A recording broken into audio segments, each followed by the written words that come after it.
Shalom, Bapak Ibu Saudara, dan juga anak-anak yang ada di rumah. Apa kabar kita semuanya? Kita bersuka cita, kita bergembira, karena Tuhan terus menjaga kita, memberikan kekuatan, kesehatan yang baik buat kita. Mari sama-sama kita siapkan hati kita mau mendengarkan firman Tuhan. Mari bersama-sama kita tundukkan kepala, kita berdoa. Tuhan Yesus yang baik, pagi hari ini kami datang di hadapan Tuhan dengan segala kerendahan hati kami. Kami mohon ampun atas segala dosa dan kesalahan kami, Bapa. Dan kami percaya Tuhan yang Maha Pemurah, Tuhan yang Maha Pengasih, sudah menghapus setiap dosa-dosa kami dan melayakkan kami untuk datang di hadapan Tuhan. Kami rindu Tuhan Yesus, Engkau berbicara kepada kami lewat firman-Mu pagi hari ini. Berikan kepada kami pengertian yang daripada Tuhan. Buka telinga kami Bapa, buka hati kami Tuhan, sehingga setiap perkataan firman boleh sungguh-sungguh kami boleh mengerti, boleh sungguh-sungguh kami lakukan, dan berikan kepada kami hati yang takut akan Tuhan, hati yang mau melakukan firman. Terima kasih Bapa di surga, damai sejahtera Tuhan yang melampaui segala akal, kiranya memenuhi hati dan pikiran kami semua, jemaat Tuhan di tempat kami masing-masing. Di dalam nama Tuhan Yesus, kami siap untuk mendengar, kami siap untuk belajar. Biarlah Tuhan yang menolong kami. Dalam nama Tuhan Yesus, kami berdoa. Amin. Mari kita buka Alkitab kita dari Filipi, pasal yang keempat, ayat yang pertama sampai ayat yang ke-9. Tema firman Tuhan yang saya angkat pada pagi hari ini adalah joy over sadness. Artinya apa? Sukacita yang melebihi duka cita. Sukacita di atas duka cita. Joy over sadness. Mari kita buka Filipi 4 ayat 1 sampai ayat ke-9. Sudah semua? Kita akan baca firman Tuhan bersama-sama. Filipi pasal yang keempat, ayat pertama sampai ayat yang ke-9, demikian firman Tuhan. Karena itu saudara-saudara yang kukasihi dan kurindukan, sukacitaku dan mahkotaku, berdirilah juga dengan teguh dalam Tuhan. Hai saudara-saudaraku yang kekasih. Euodia kunasehati, dan Sinteke kunasehati, supaya sepihati sepikir dalam Tuhan. Bahkan kuminta kepadamu juga Sunsugos, temanku yang setia, tolonglah mereka, karena mereka telah berjuang dengan aku dalam pekabaran Injil, bersama-sama dengan Clemens dan kawan-kawanku sekerja yang lain, yang nama-namanya tercantum dalam kitab kehidupan. Bersukacitalah senantiasa dalam Tuhan. Sekali lagi kukatakan, bersukacitalah. Hendaklah kebaikan hatimu diketahui semua orang. Tuhan sudah dekat. Janganlah hendaknya kamu khawatir tentang apapun juga, tetapi nyatakanlah dalam segala hal keinginanmu kepada Allah dalam doa dan permohonan dengan ucapan syukur. Damai sejahtera Allah yang melampaui segala akal akan memelihara hati dan pikiranmu dalam Kristus Yesus. Jadi akhirnya saudara-saudara, semua yang benar, semua yang mulia, semua yang adil, semua yang suci, semua yang manis, semua yang sedap didengar, semua yang disebut kebajikan dan patut dipuji, pikirkanlah semuanya itu. Dan apa yang telah kamu pelajari, dan apa yang telah kamu terima, dan apa yang telah kamu dengar, dan apa yang telah kamu lihat padaku, lakukanlah itu. Maka Allah sumber damai sejahtera akan menyertai kamu. Sejauh demikian pembacaan firman Tuhan. Sekali lagi tema kita pada pagi hari ini adalah joy over sadness. Sukacita yang melebihi duka cita. Saudara, siapa penulis daripada surat Filipi ini? Rasul Paulus, ya. Rasul Paulus yang menulis surat kepada Filipi. Dari empat pasal surat Filipi ini, setidaknya ada 16 kata sukacita yang dipakai oleh Rasul Paulus. Oleh karena itu, kitab Filipi disebut juga kitab sukacita. Saudara, apa yang sedang Paulus alami ketika menulis surat ini? Apakah dia sedang dalam keadaan yang baik?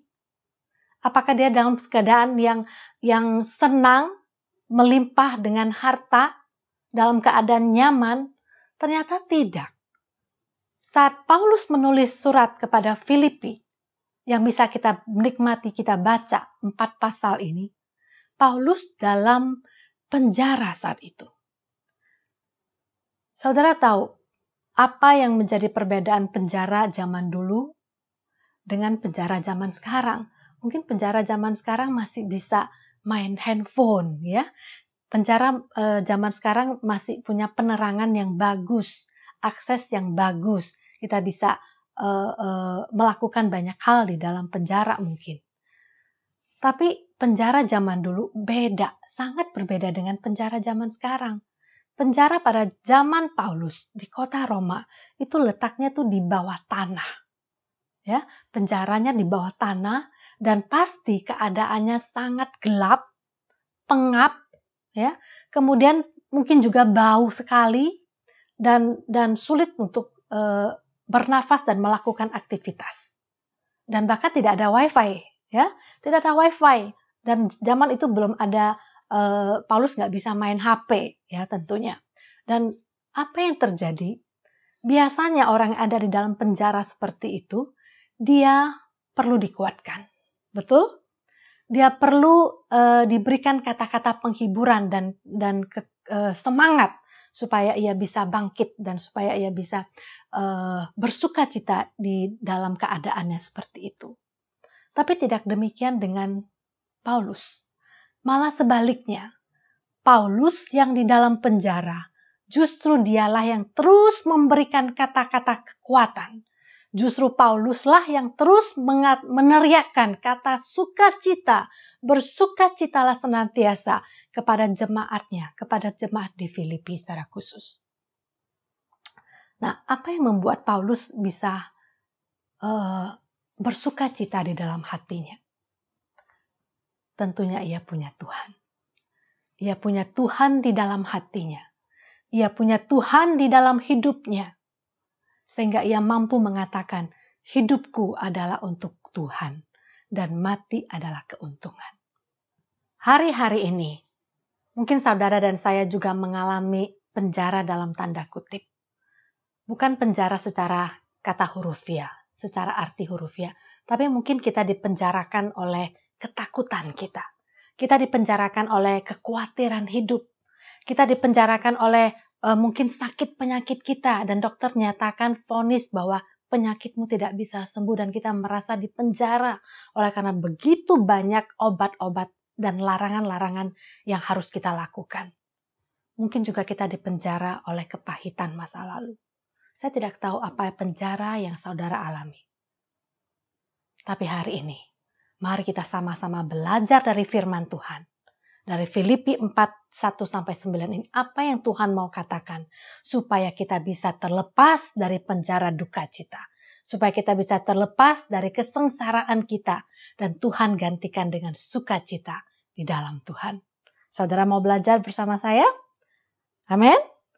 Nah, ada 4 hal yang kita bisa belajar dari Filipi pasal 4 ini.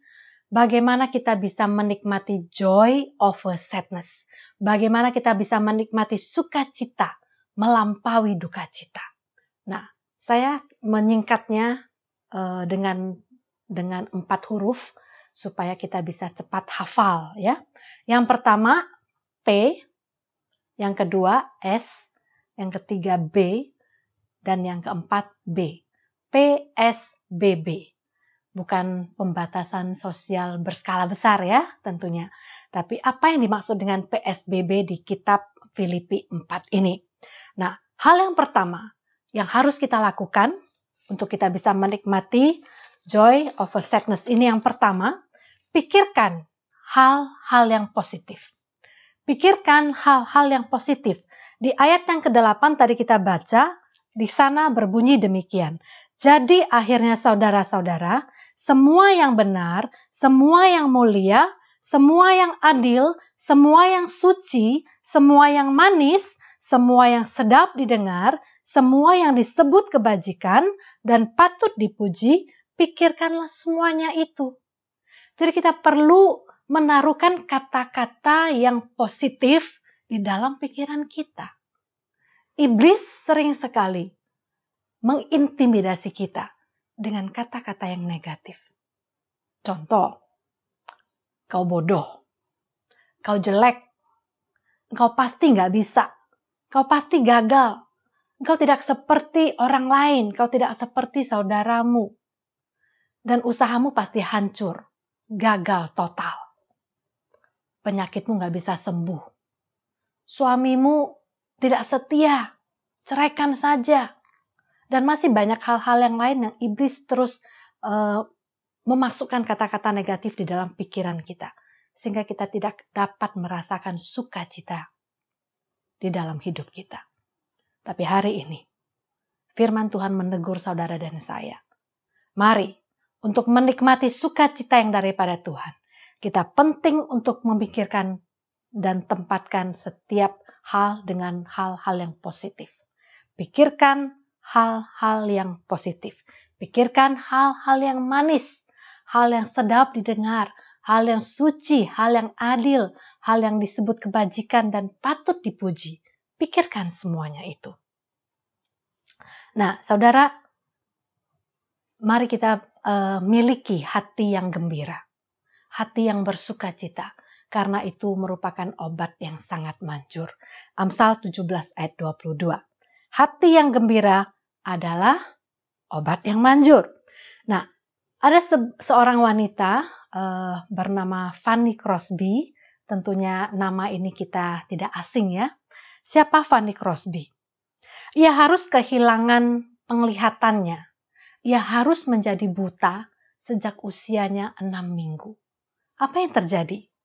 Saat itu dia mengalami demam panas tinggi dan orang tuanya membawa dia ke salah satu rumah sakit dekat rumahnya saat itu.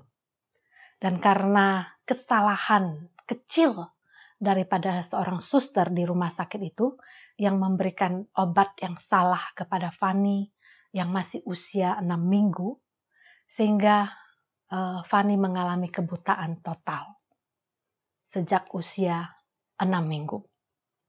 Tapi apa yang terjadi? Fanny tidak pernah terpuruk atas keadaannya. Dia tidak pernah putus asa. Dia tidak membiarkan kata-kata negatif mengganggu kehidupannya. Dan dia bisa hidup dengan sukacita yang daripada Tuhan. Ia menempatkan dirinya aman di dalam tangan Tuhan. Dia tahu betul Tuhan turut bekerja mendatangkan kebaikan untuk orang-orang yang mengasihi dia. Yaitu mereka yang terpanggil sesuai dengan rencana Allah. Dan Fanny Crosby, dia merasa dialah orang yang paling berbahagia di seluruh dunia. Meskipun dia buta. Di ulang tahunnya yang ke-92 tahun, ia mengatakan, barang siapa yang lebih bahagia dari saya, bawalah dia kemari, saya akan menyalaminya. Artinya apa? Artinya dia merasa dialah orang yang paling berbahagia di dunia ini. Meskipun dia buta. Dia adalah orang yang paling menikmati kebaikan Tuhan. Dan dia satu statement dia pernah berkata, seandainya besok saya ditawari untuk bisa melihat dunia ini dengan sempurna, saya tidak akan menerimanya, kata Fanny. Kenapa? Karena mungkin kalau mata saya melihat, saya tidak akan pernah memuji-muji nama Tuhan. Karena saya akan pasti lebih tertarik dengan pemandangan yang lebih indah. Nah, Fanny diberi hidup bahagia oleh Tuhan. Fanny Crosby diberi umur panjang oleh Tuhan. Dia berhasil menggubah atau menulis setidaknya 9.000 sajak dan puisi. Dan kemudian itu dijadikan lagu-lagu himne yang banyak dinyanyikan di gereja-gereja sampai sekarang. Luar biasa bukan? Pada saat kita menaruhkan pikiran-pikiran yang positif, kata-kata yang positif, maka Tuhan turut bekerja di dalam hidup kita, memberikan sukacita yang luar biasa yang tidak dapat diberikan dunia, tapi hanya Tuhan, di dalam Tuhan, bersama dengan Tuhan. Milikilah, pikirkanlah hal-hal yang positif. Itu poin yang pertama. Dan apa poin yang kedua? Poin yang kedua, supaya kita bisa menikmati joy over sadness. Supaya kita bisa menikmati sukacita melebihi duka cita. Yang kedua tadi apa? S. S, sehati sepikir di dalam Tuhan. Sehati sepikir di dalam Tuhan. Ayat kedua dikatakan di sana, sehati sepikirlah di dalam Tuhan. Kenapa Rasul Paulus perlu menasehati Euodia dan Sinteke supaya sehati sepikir di dalam Tuhan? Besar kemungkinan dua wanita ini sedang berselisih. Dua wanita ini sedang bertikai. Dua wanita ini sedang bertengkar di tengah gereja. Itu yang terjadi. Ya, padahal mereka sama-sama pengurus. Sama-sama mungkin adalah majelis gereja. Sama-sama bekerja, mencintai Tuhan. Mereka dikatakan berjuang bersama dengan Paulus dan teman-temannya untuk pekabaran Injil. Bisa dipastikan mereka adalah orang-orang yang sudah Kristen lama, sudah dewasa rohani. Tapi ternyata perselisihan terjadi di antara kedua wanita ini. Pertengkaran terjadi, mungkin tidak dikatakan di Alkitab oleh sebab apa mereka bertengkar. Tapi kenyataannya mereka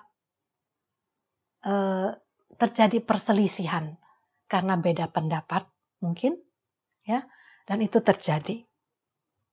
Oleh karena itu, saudara-saudara, kita yang ada di dalam gereja, kita yang ada di dalam pelayanan, mari, penting buat kita untuk menikmati sukacita di dalam pelayanan, kita harus sehati sepikir. Amin.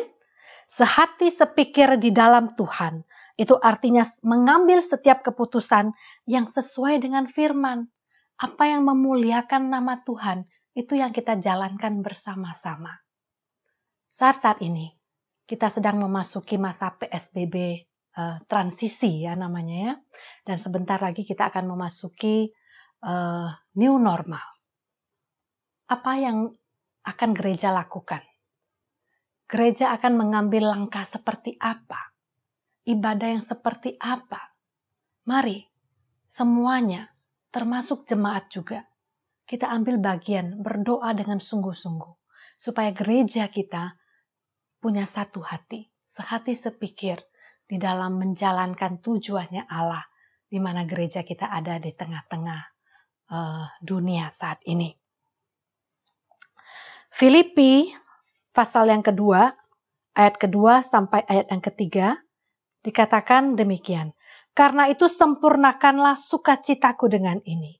Hendaklah kamu sehati sepikir dalam satu kasih, satu jiwa, satu tujuan, dengan tidak mencari kepentingan sendiri, atau puji-pujian yang sia-sia.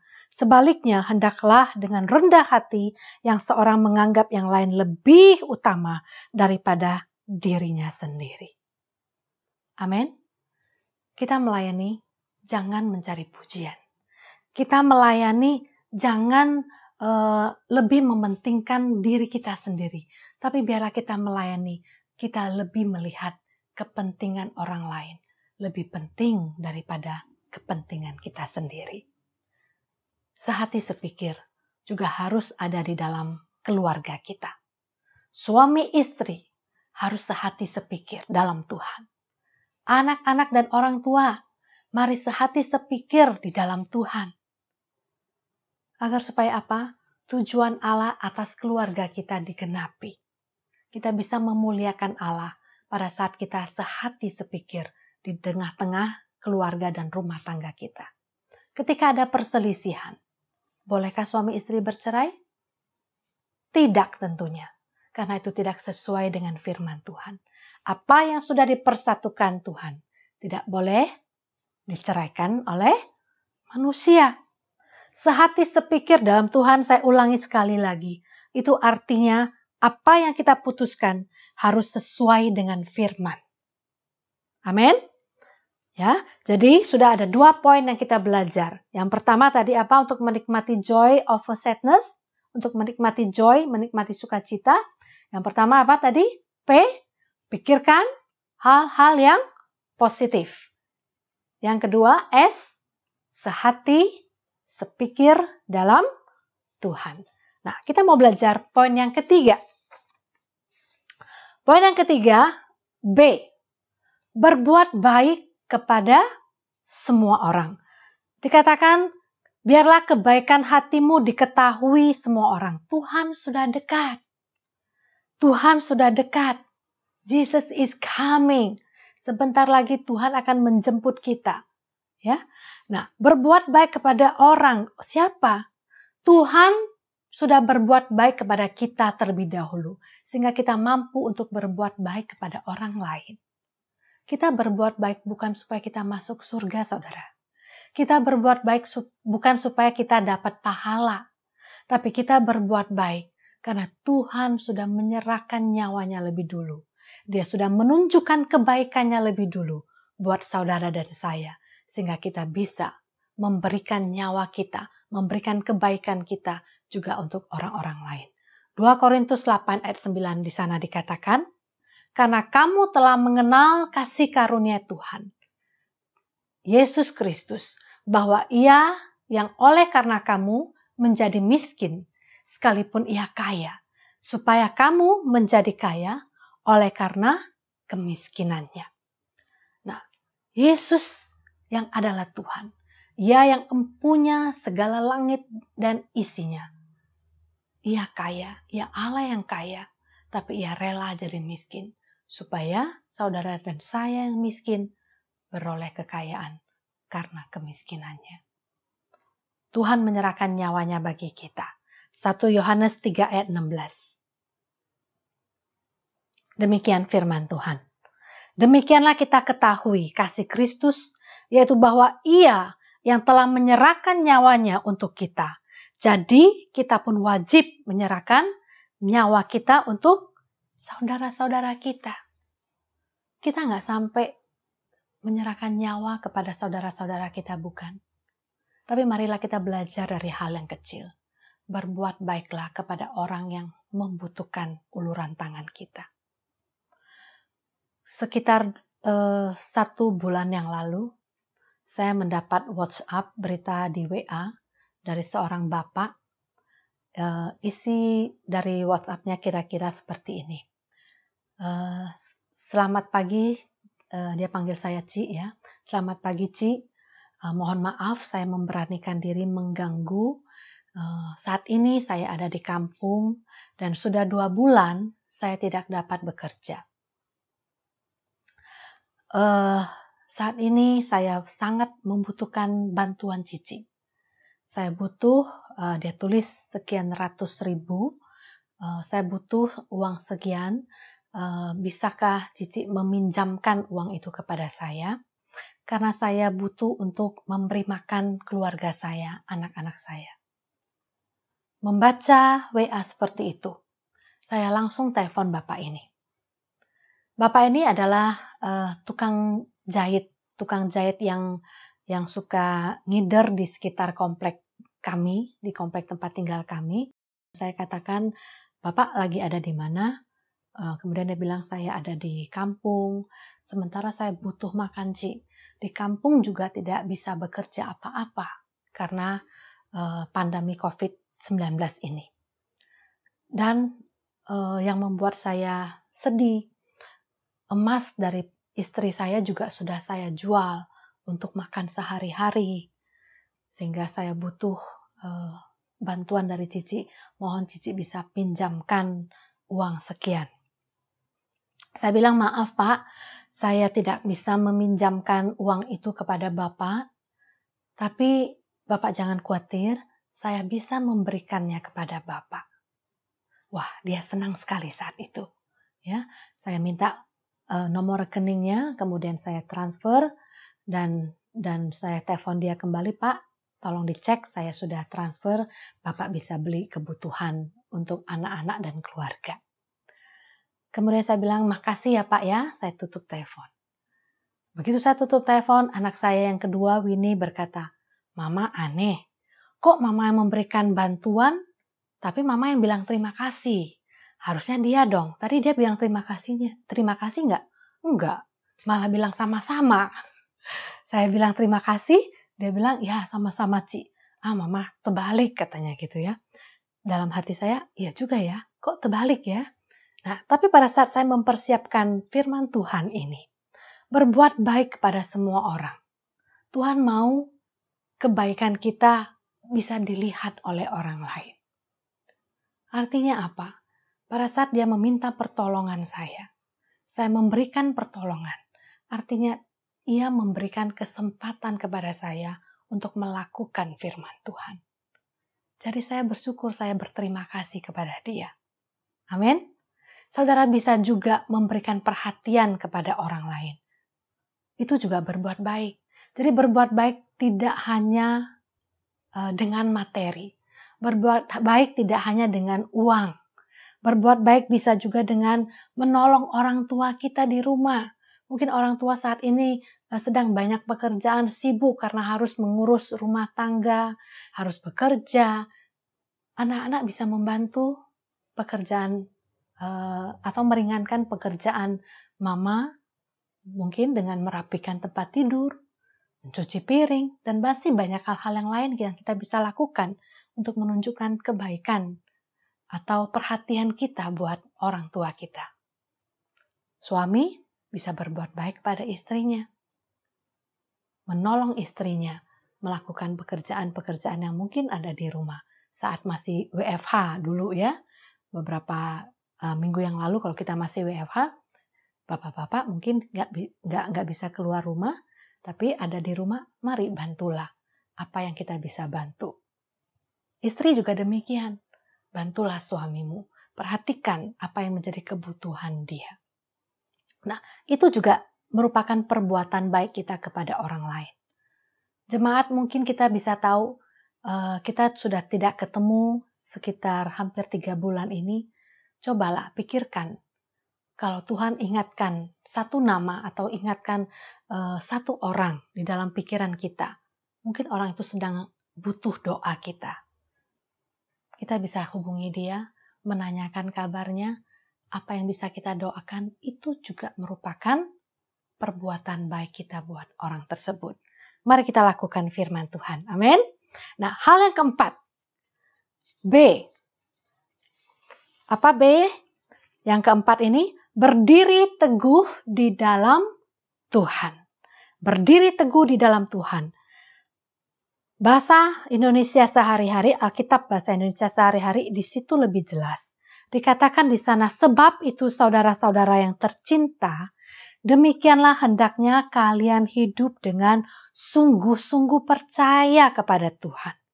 Nah, berdiri teguh dalam Tuhan artinya sungguh-sungguh percaya kepada Tuhan. Sungguh-sungguh percaya kepada Tuhan. Apapun yang terjadi dalam hidup saudara, berdirilah teguh di dalam Tuhan. Ketika doamu belum dijawab, permohonan kita belum dijawab sama Tuhan, berdiri teguhlah di dalam Tuhan. Penyakitmu belum kunjung sembuh. Sudah bertahun-tahun. Banyak orang yang mengatakan, udah cari dukun aja, cari alternatif yang lain, jangan percaya Tuhan. Firman Tuhan mau katakan, berdiri teguh dalam Tuhan, agar supaya kita bisa menikmati sukacita itu. Karena pada saat kita tidak melakukan firman, iblis akan mencuri sukacita kita. Roh Kudus akan terus menegur kita di dalam kesalahan kita, supaya kita bisa berbalik, percaya kepada Tuhan. Jangan pernah ada kompromi. Jangan pernah ada kompromi.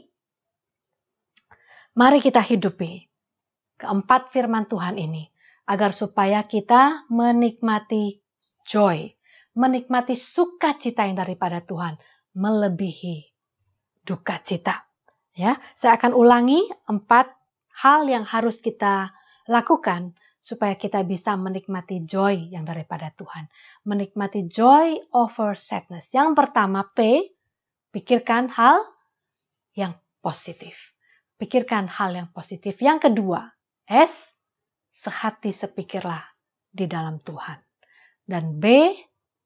Yang ketiga, apa? Berbuat baik kepada semua orang. Dan yang terakhir, B. Berdiri teguh di dalam Tuhan. 1 Tesalonika 5 ayat 16 sampai 18, demikian firman Tuhan. Bersukacitalah senantiasa, tetaplah berdoa, mengucap syukurlah dalam segala hal, sebab itulah yang dikehendaki Allah di dalam Kristus Yesus bagi kamu. Sebagai penutup khotbah saya pada pagi hari ini, saya mau katakan, bersukacitalah karena namamu, nama saya tercantum dalam kitab kehidupan. Amin. Tuhan memberkati kita semua. Satu pujian yang diciptakan oleh Fanny Crosby, ini sering kita nyanyikan di gereja dengan judul Ku Berbahagia Yakin Teguh. Mari kita nyanyikan pujian ini bersama-sama.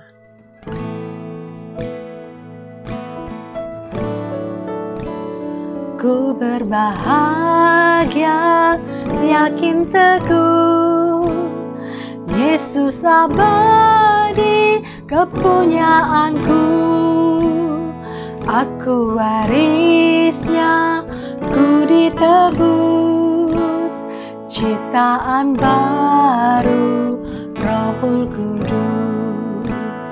Aku bernyanyi bahagia, memuji Tuhan selamanya.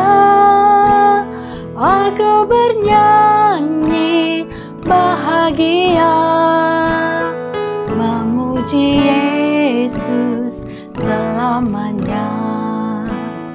Blessed assurance, Jesus is mine.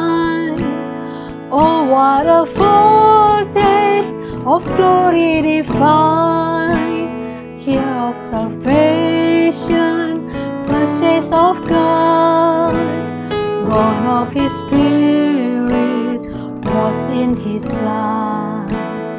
This is my story, this is my song, praising my Savior all the day long.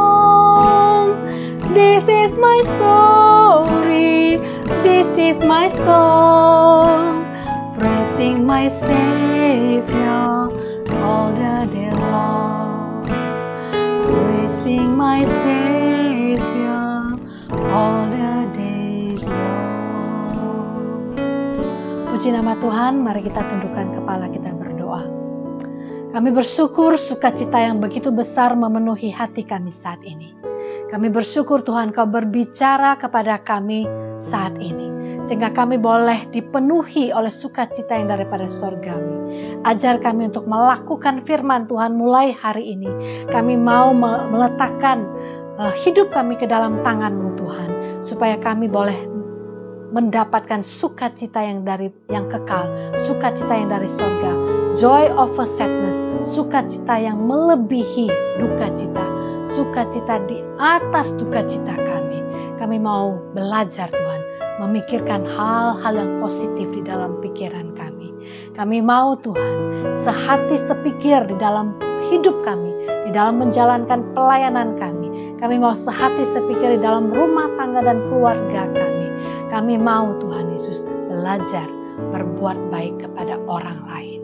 Tolong kami Bapa, dan kami mau Tuhan, apapun yang terjadi dalam hidup kami terus berdiri teguh di dalam Tuhan. Terima kasih Bapa di surga, terima kasih Tuhan. Di dalam nama Tuhan Yesus, kami bersyukur, kami bersuka cita. Dalam nama Tuhan Yesus. Amin, amin, amin. Selamat hari Minggu buat kita semua. Tuhan Yesus memberkati.